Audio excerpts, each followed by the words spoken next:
All right, folks, Simon here with another match of these Blitz tiebreaker games from the Q3 2021 Beginner Tournament Finals between daenyth and thai510. This is insane. This is game 11 and game 12.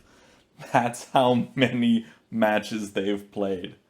Their fifth tiebreaker Blitz match, which is absolutely nuts. They've been trading games back and forth, one win to one win, one win to one win every time, and it's been just absolutely crazy. So you definitely can't say that these two players aren't evenly matched. So it's all coming down to this one here. Let's see who comes out on top.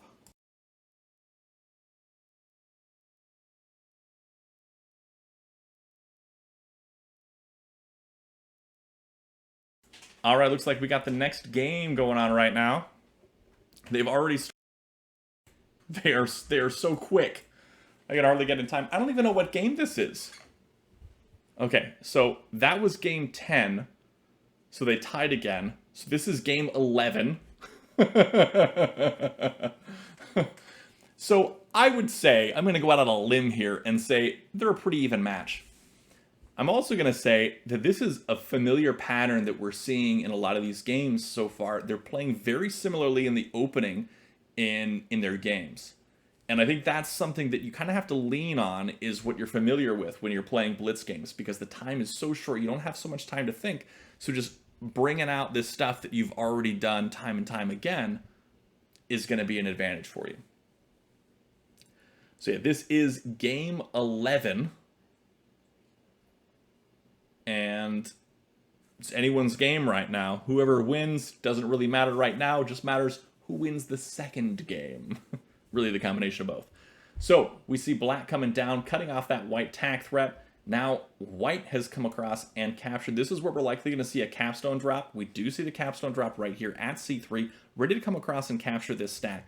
thai510, known for moving his stacks out of the way of capstones so they don't get captured and don't liberate the captives, does exactly that. This is where we're going to see black come over with this capstone, and ooh, this is a tough position now.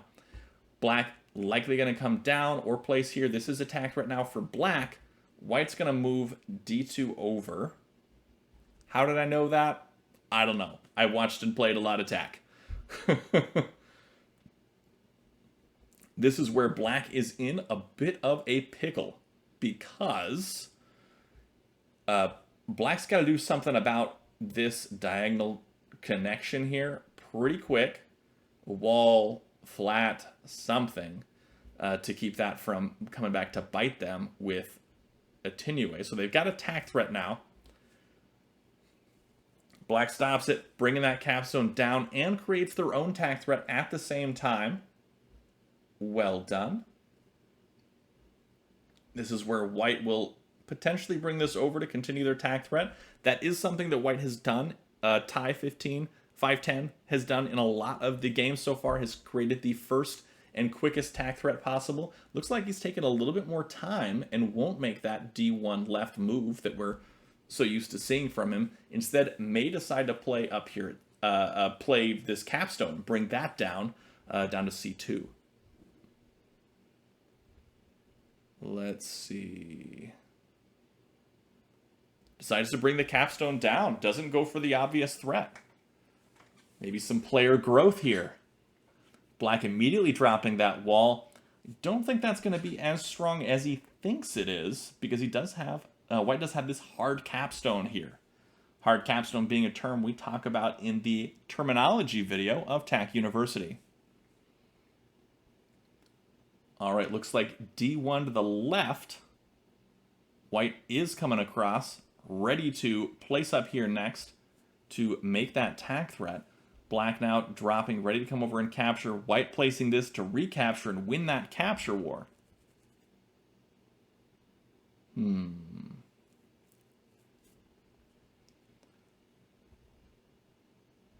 All right, black playing at D3. I'm not quite sure what the point of D3 is.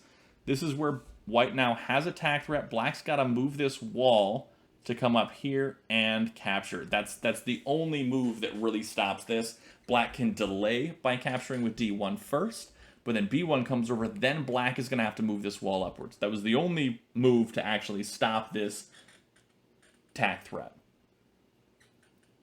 So, what is white going to do now? White definitely can't toss this capstone up to smash. That would lead to a road for black. White's just going to place.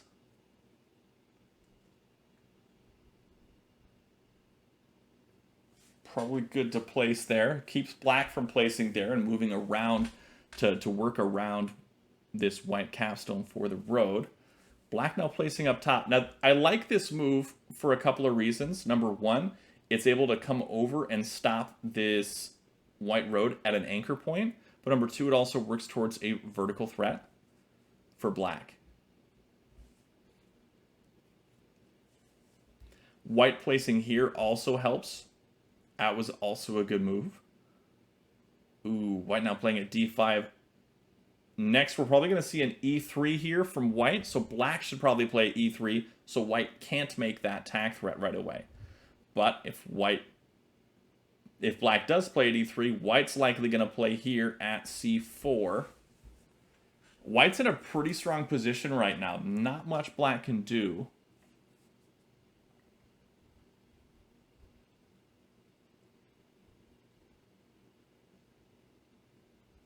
Black's got to do something. Maybe place over here at A5. Now, A5 has a couple purposes. No, I still think E3 is the move. E3 is still the move. Okay, I see that too. Definitely strong to place a wall here, come over, capture, liberate the captive. Now, white, instead of playing over here to make that threat, oh, they are going to play over here and make that threat. So now black's going to come over and capture. Unless they miss it like they did that other game. Okay, here we go. Comes over. Now white's going to build over here probably at B4 or at B3 to make this same vertical tack threat, but on the other side of the wall. No, not doing that. Surprising. Guess moving towards a horizontal threat up top. I think black should move this whole wall stack up onto D5. I think that is a strong move. Moving the whole wall stack up onto D5 is great. It sets up making a really strong positive flat count differential move. It also sets up making a vertical tack threat of their own. But instead we're going to see B3 played here for black.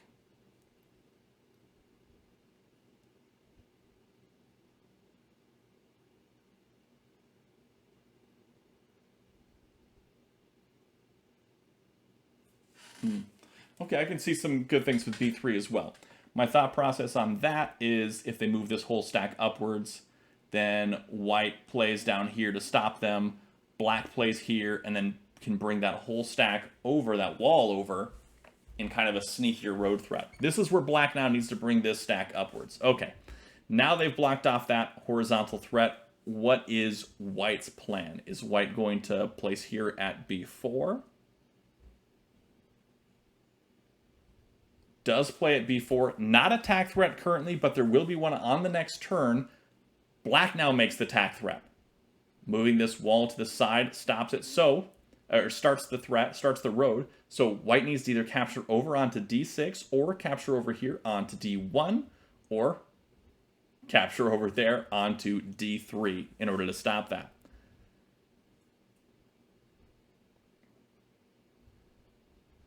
A lot of options here for black. Could they make a threat? No, they couldn't make a threat by capturing down. They are going to go off to the side here and probably try to renew that threat by placing an E3. White now makes the tack threat. Coming over here onto B3 would be a road. Black stops that, making a strong +3 flat count differential move. Again, flat count differential talked about in the FCD, or flat count differential video of TAC University. This is much stronger play than we've seen in their previous games. So I am very impressed with that right now. That wall coming down at d5 is pretty crucial for white. Let's see, e6 now from black. Don't really understand that move. What are we seeing here? f5, f6. I guess black is trying to go for a horizontal threat up here. So moving this upwards is now a horizontal threat. Oh, and if this wall comes over, it's a road for black. Black can fill in here at d5. Oh, sneaky. That is sneaky. But they're both down to 30 seconds on the clock here. Not a lot of time for thinking. White does capture up onto f6 to stop that threat. Black now filling in at e1, making a stronger connection with a citadel down here. This is getting really close to a board fill as well. Who is ahead on flats? 1, 2, 3, 4, 5, 6, 7, 8, 9, 10, 11, 12, 13, 14, 15, 16. 1, 2, 3, 4, 5, 6, 7, 8, 9, 10, 11, 12, 13. So black is ahead on flats. White's got to do something. Down to 5 seconds on the clock, up to 10 now.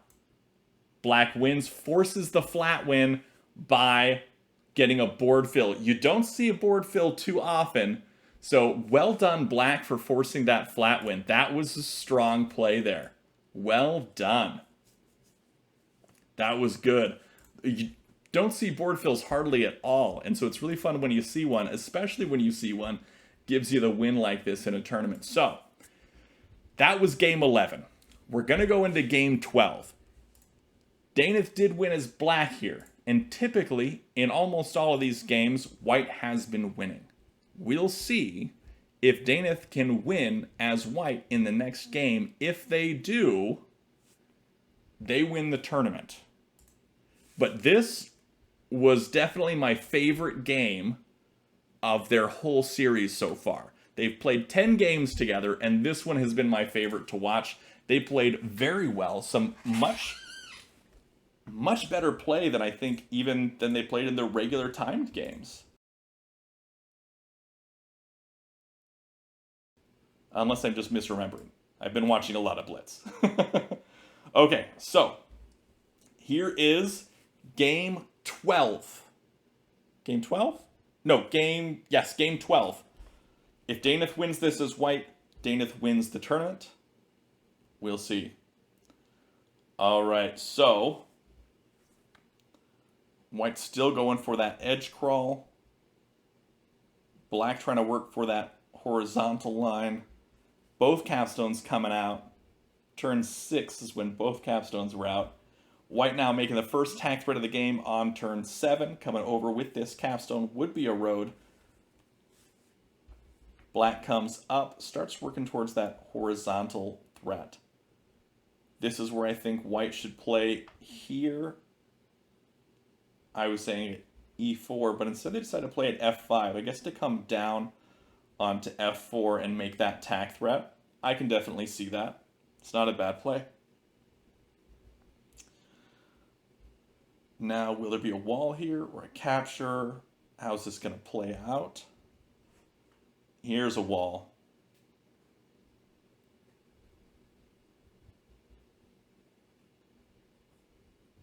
White continuing, making another tack threat. I think that's risky, though. This is going to be a really strong play here for black to just bring this down. They missed it. Black missed it. Oh no, he missed the threat. But you know what that means? That means daenyth wins the beginner tournament of Q3 2021. Congratulations to daenyth. You have won after 12 games against TIE510. Nobody is going to say you guys aren't evenly matched after this one. I'm pretty sure of that. That was an incredible run. So many tied matches. Well done, you guys. I get it. TIE510 in the chat saying brain is mush. I get that. Especially after the previous game where you guys were really going at it and you had so much strategy going on. It went down to the end, and even a board fill, flat count. It was big time. So I imagine your game is definitely mush after that one. Or your brain is mush after that one. My brain is mush. I can't even talk. I wasn't even playing. But yeah, well done. Congratulations to daenyth. Well played, TIE510. You guys knocked it out of the park with these games. It was a lot of fun to watch. Really, really well done. That was fun, guys. I gotta tell you, that was fun. Great series of games. And that is all for today. Thanks for watching. Be sure to check out the description below for all things TAC, especially the Discord server, which is the community hub where you can find everything you need to know about TAC and find all sorts of people to play with online. And until next time, have a great day and happy tacking.